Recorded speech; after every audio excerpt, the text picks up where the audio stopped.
Bro, if I tell you it's a 99% chance you ain't been using your iPhone voice control possibilities to the full potential. So your iPhone have this feature you probably didn't know about called voice control. Not Siri, serious rubbish, actual voice control. Sorry Siri.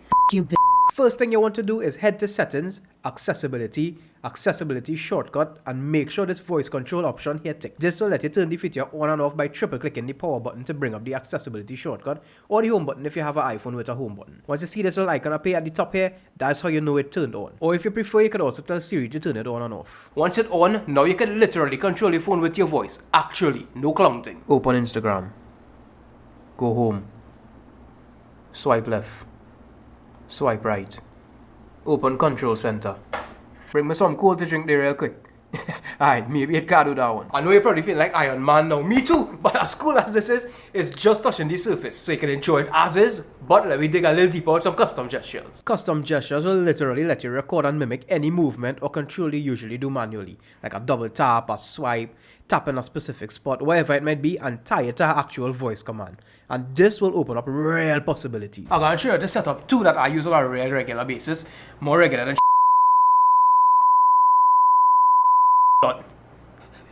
This is what it is. Head back to accessibility, voice control, commands, and then hit create new command.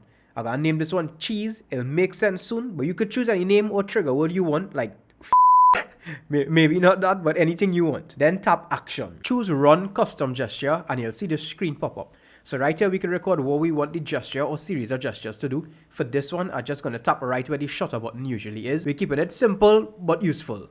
Hit save. Back once, save one more time. Now you can open up your camera, lean your phone up, walk back and say cheese. Cheese. Or if you went with that option. I'm not going to help you look any less ugly in your selfies, but at least it'll be easier to take. And next one that real handy too. I mean lazy, but handy. Same steps as before, but this time I'll name it next. Or here balls if you want. I need to stop. And for the gesture, I'll just do a quick swipe up. If you couldn't guess what this one was for yet, next. Next.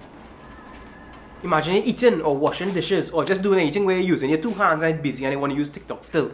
Like you know when you now lie down on your bed and you find a comfortable spot where your finger not really in the position to swipe as it should. I mean, or even if you're driving, maybe not the driving. So as you can see, all we do is literally just record the tap that you would normally do with your finger and turn it into a voice command. So this should kind of start giving you an idea of how the feature itself this works. So you can start thinking of stuff that you would usually do that you want to do hands-free now. You should be able to use what you know now to set up a custom gesture to double tap a video whenever you say the word like. If you successfully get through, let me know. If you're one of those people out there thinking, but a little too confusing, but I feel you, in the description I have a link with all of these things already set up. You just need to download the file. Right here where you see import custom commands, just click it, select the file that you download, and everything should be imported into your phone as is that we talk about in this video without all the hard work of setting it up. I have you dog, don't worry. Just make sure to turn off voice control once you're done, because we phone's already listening to it enough. Let me try your best not to make the situation any worse.